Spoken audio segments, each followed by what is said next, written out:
Brilliant, guys. So, good evening. Like I said, it's great to be here with you guys today.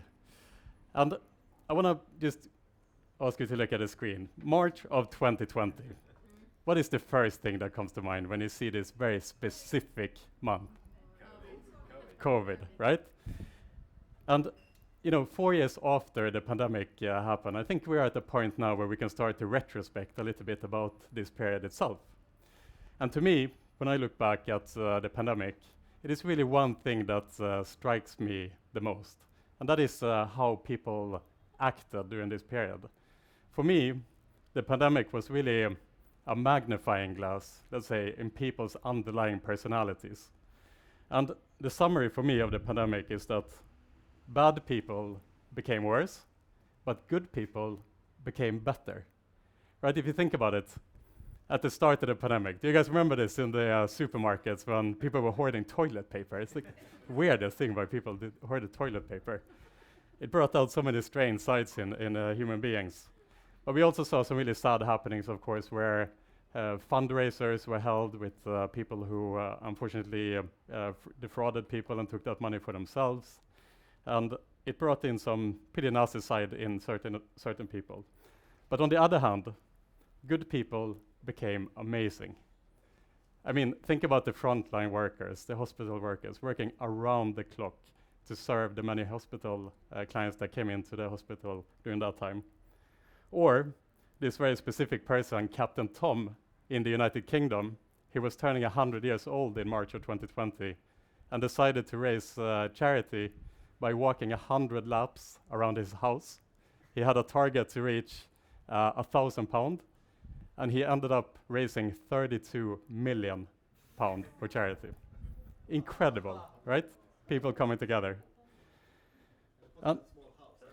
It's a small house, yeah. Escalator around it. And so, what I want to talk about today is, in March of 2020, we found ourselves in an impossible situation. Now, before I go into the situation, let me just give you guys an introduction of myself, a little bit more than before.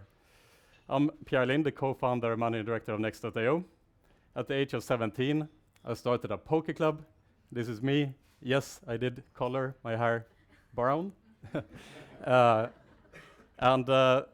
the last 12 years, we organized more than 700 events, our event company that is based here in Malta. We host major summits in New York together with Morgan Stanley, and we host in Valletta the biggest conference that's ever been held in the Mediterranean Conference Center every year for 6,000 people, called Next Valletta. And today we are one of the most well-known and respected brands in the iGaming industry. Now, let me see if the clicker works backwards. Yes, perfect. So, in March of 2020, we found ourselves in an impossible situation. We were an event company going into COVID that led to lockdowns, that led to cancellation of all our events for the entire year. That meant a total loss of revenue. It meant that our company went into major debt, and we had no idea when our events were coming back or even what to do. Now, the outcome 8 months later, from March of 2020 to November of 2020, is that we had doubled the value of our company, with the most respected investors of the iGaming industry gladly putting money into our company. How was that possible for an event company during COVID? So today, I want to talk about 5 principles that led to our success during that time when we leveled up. And I want to talk about how these 5 principles apply to all ambitious people, because I can see we're all here not looking to go our day to day. We are here to be ambitious and to level up. So I think they apply to people like us who are here today. So principle number 1 was to face the brutal truth. And the truth of the matter was that we weren't doing the right things in our company leading up to COVID. We had operated 5 years with linear growth. We weren't really growing, we weren't really shrinking. And we didn't really have that much of a direction in our company. We took kind of projects that we thought were fun. There were some projects that came in left, right. We took everything that we kind of could get our hands on, but there wasn't really a direction in the company. So the brutal truth for us became, in order to survive, we drastically have to change. And the lesson from this time is that most of us, I think, wake up every day. We have a to-do list to work from, and we have some goals to do every day. And the next day we do the same thing. We go through our to-do list, but very rarely do we stop and take a helicopter view and ask ourselves, are we on the right path? Because we can execute our to-do list to perfection every day, but does it really matter if we are on the wrong path? So this applies obviously to our career, to our relationships, to life itself. And I want to ask you guys, do you have a friend maybe who has stayed in a relationship for maybe longer than they should any time, right? Maybe you have stayed in a relationship longer than what you should at some point. Yes, we've experienced that, I think. Not this relationship, but no, not this one. Just don't listen too much now. Yes. But the point is that change is scary. We would rather wake up every day going about our day as we did yesterday, rather than actually take the step into the abyss, into the darkness, into the unknown, and make big changes. So my action point to this principle for everyone is take 1 week per year. Shut off everything, email, to-do list, everything, and really think about if you are on the right path. And I promise you that that week that you will pick to really take that helicopter view of your life will be the most important and productive week that you will have an entire year. That's what we did during March of 2020 because we were forced, but we should have done it much earlier. Principle number 2 is to be consistent. I started a poker club, as I mentioned, age 17. I was the hospitality and event manager for Betsson Group many years ago. Gambling and events is what I've done in my entire life. It is the one thing that I know. And during this time, we built supporters, we built a great team along the way, and we've done that just by being reliable as a company and as individuals in our team. And in March of 2020, all those connections, that reputation that we have built for a long time, the team that we have put together, all came together when it was most needed. So the lesson from this principle is the importance of just building yourself into a reliable person. When you promise something to your manager, to anyone, speak with integrity. If you promise something, you keep that promise. And I'll share with you guys a secret as a manager. When I offload a task on someone, and when I ask someone to do a certain task, I don't really care that task has been done to perfection. I don't care that it's being done the fastest or anything like that. The only thing that I care about is the feeling that I'm offloading a task to someone that I can trust. And the people that I trust are the people that I will want to work with as much as I can. So the point is, for you guys, if you want to become the best in your organization, or if you want to thrive, you don't have to be the smartest. You don't have to be the best in any way, or the fastest, or anything like that. As long as you are reliable, people will want to work with you. So the action point is a mantra that we use a lot in our company. And that is, it is okay to make mistakes. What is important is how you deal with them. Right? In our company, sometimes we make mistakes with partners. We don't deliver something, we forget something. It happens. We see those moments as opportunities.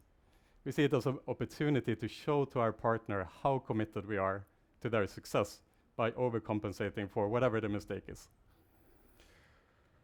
Principle number 3 is to maintain mental well-being. So we had to lower our salaries during COVID. We cut the salaries to absolute bare minimum. We're putting all our savings into the company to build a runway. The pandemic was raging. We had an insane workload. We were facing an enormous amount of debt and a potential career-ending moment. So naturally, that put a lot of stress and pressure on me as the leader of the company. And I'll be honest with you guys, I had moments of breakdown, to be honest. I had moments where I fell apart in the sofa, cried, and just felt just an absolute feeling of despair. And the lesson from this is no one is Superman, right? And I would like to speak especially to the men in the audience that I think we should break the stigma of this way that we are raised, that we're supposed to be strong and just kind of suck it up and go through things. It doesn't work like that. We are human beings, all of us. And we need to build a support network for those difficult moments. I'm very, very lucky to have incredible friends that are, some of them are here with me today, that lifted me up during these tough periods. I fell down and they were right there to bring me back up and motivate me and encourage me to keep going. And in March of 2020, when all of this happened, that is exactly what I needed. And when we go through this difficult situation, that is always what we need, that support network. Whether it is from a friend, from family, or from a therapist. And I'm a big believer that anyone needs a therapist, to be honest. We also need to create coping mechanisms. So I had one funny coping mechanism during this time that I'll share with you guys. When I had really tough moments or when I was really struggling during this time, I used to close my eyes and I used to, in my head, listen to this song. I don't know if anyone knows Florence and the Machine. Yeah, you know the song Dog Days Are Over? Yeah. So I used to listen to that song and then close my eyes and I would be like, yeah, if you just keep working, if you just keep going, one day we're gonna reach that point of breakthrough, and when that happens, I'm gonna listen to Florence and the Machine with the Dog Days Are Over, and I'm gonna celebrate, And that became my coping mechanism, right? That spurred me on, that gave me motivation. So the action point from this principle is a concept that one of my best friends, Lasse Mersog, is the CEO of a presenter group, he taught me, which is called the micro-universe. So when you are faced with with a really big, overwhelming challenge in your life, don't focus on the big monster that you have in front of you. It's overwhelming. But break down the path up to the big mountain in small steps. So focus on what you can do today. Don't think about the whole big monster or the big mountain that you're supposed to climb. Think about the small incremental things that you can do on a day-to-day basis and go into this micro-universe where everything that you have around you is controllable.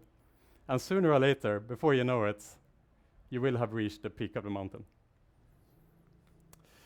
Principle number 4 is thinking from first principles.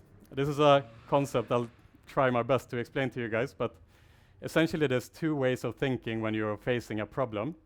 Either you can think from analogy, it's kind of like lazy thinking, let's say, where you are facing a problem and you're just trying to take the easy, most straightforward path to that answer without really thinking deeper about the problem.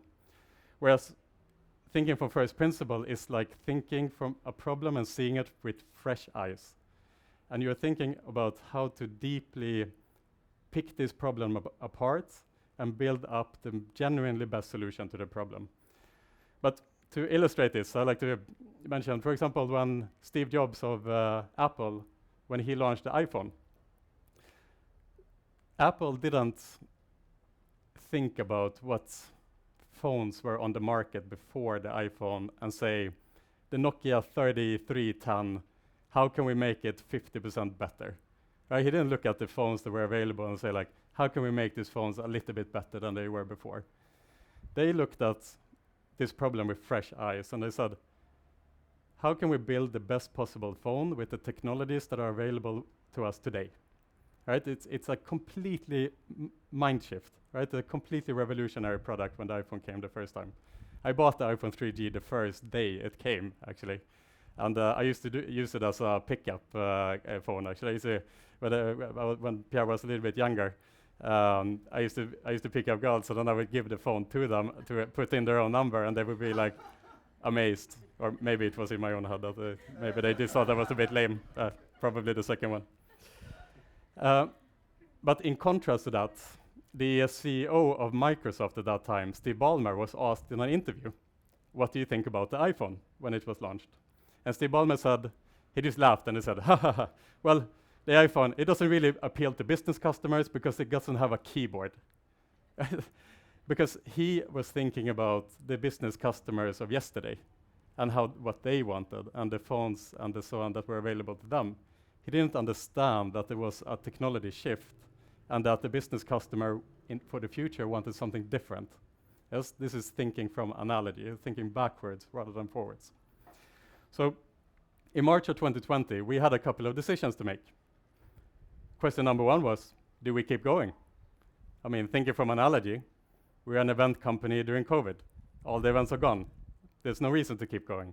You need to do something else, yes? Put the company aside and do something else. But we thought about it from first principles, and we said, what are the assets and the expertise that we have in order to break down our qualities and expertise to build something different than what we were doing before? And so the second question became, what should our strategy be? And our competitors that are conference organizers and exhibition organizers, what they did, thinking from analogy, is they are used to organizing these big exhibitions where you have these grandstands and people are walking around in these massive rooms and you walk to this particular stand you want to do business with. So their idea was, well, we need to bring these exhibitions online. And what they did was, you would go to a website and the website would it would have a picture of an exhibition and you would click the exhibition booth that you wanted to chat to, and then you would go in and chat. It didn't make any sense. Okay, if you want to network online, there's LinkedIn. Okay, you want to go head-to-head with LinkedIn, good luck. Okay, we thought instead, what do our customers, what does the industry need? What do they really want in this day and age of March in 2020 when the entire industry moved online? And we realized there was a huge gap in the market because panels and presentations like we are here today, before the pandemic in the iGaming industry, the only way to get access to thought leadership was to pay a €1,000 ticket to go to Icebox or any of the other 3 conferences that offered thought leadership and enter that room of the industry leaders that will share their knowledge. You need to pay €1,000 and you only have 3 chances a year. We thought, why don't we bring this thought leadership online? We bring all the thought leaders to an online platform where they can share this thought leadership to the entire industry free of charge. Right? It sounds so obvious now, but no one had done that at that point. And that became our pivot that then eventually changed and saved our company. So my action point on the 4th principle is, whenever you're faced with a grand problem, a really big problem in your life or in your career, pause, reflect, take time to break this problem down to the basic fundamentals and then build up the best possible answer that you can. And if you want to learn more about first principle thinking, and I really encourage you to study this concept, there is 2 books that I can recommend, which is, first of all, Principles by Ray Dalio, my favorite author. And another one is Thinking Fast and Slow by Daniel Kahneman, both very famous books. 5th and final principle, maybe the most important one, is to be a good person. You know, I'm a very big believer, as I mentioned before, that extreme situations really exposes people for who they really are. It brings out the underlying personality into people when you go through something extreme. Because when you're in a happy, go fun moments, nothing bothers you, of course everyone is going to be nice to each other. But what happens when people are faced with difficult situations? How do they react at that time? In our case, we didn't let go of anyone in March of 2020. We kept all our stuff. Me and Martin, my co-founder, we lowered our salaries in solidarity with our employees. We said if we're going to ask them to lower their salaries, we of course need to lower ours. And we were honest with our staff and the staff. We said, we don't know if it's going to make this. We have a good idea. It's going to take an enormous amount of work. And if you decide to leave, we completely understand you. And you know what the funny thing is about doing good things is that it kind of acts as a multiplier. So the result of this was the staff stayed out of loyalty to each other and to the company. They agreed to lower their salaries. And they worked harder than they ever have in the past. And like I said, it acts as a multiplier. So they did something really good to us. And the long-term result of that became, once we then got through this situation, we eventually paid back the salaries that we had withheld during this time.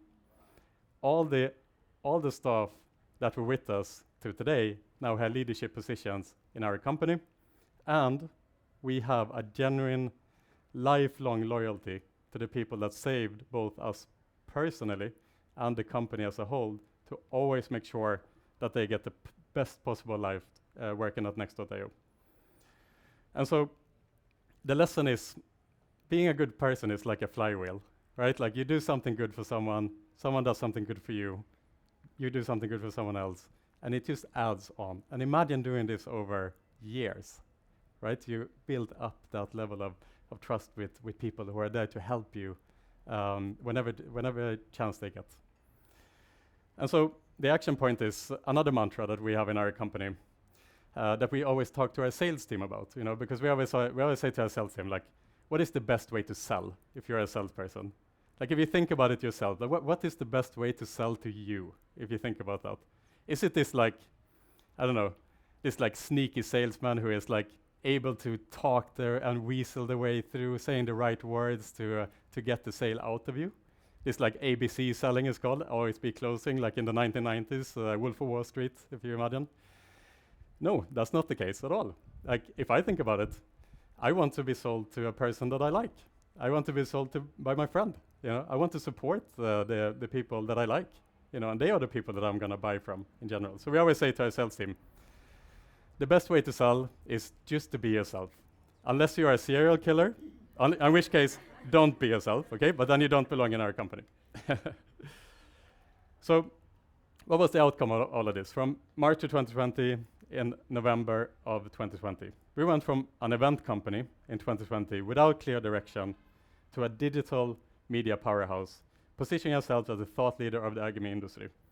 22nd of November 2020 is one of the best days of my entire life, I can imagine, I can say.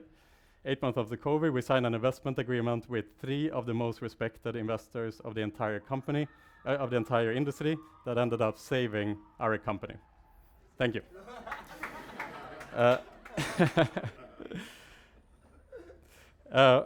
2 years later, as I mentioned, we were able to pay back the salaries to our employees that we had withheld. And 4 years later, today, thank you again. It's very good audience today, yeah. I paid them actually before that. And 4 years later, today, our company is now valued to 50 times its original value since pre-pandemic. We are a global company with events spanning 3 continents and recognized as one of the strongest brands in the gaming industry, and we never let go of our principles. So, the final slide for you guys today, as a summary, there's 5 principles that I would really like you guys to take with you here today. That was the ultimate change from our kind of struggling company to the thriving company that we are today. Number 1, block off 1 week per year. Ask yourself if you are really on the right path. Seriously, guys, it's going to be mind-blowing with the outcome of an exercise like that. Second, it's okay to make mistakes. What is important is how you deal with them. Practice micro-universe during challenging times. 4, solve problems using first principle thinking. And of course, be a good person when you have no reason to be. Thank you so much, everyone.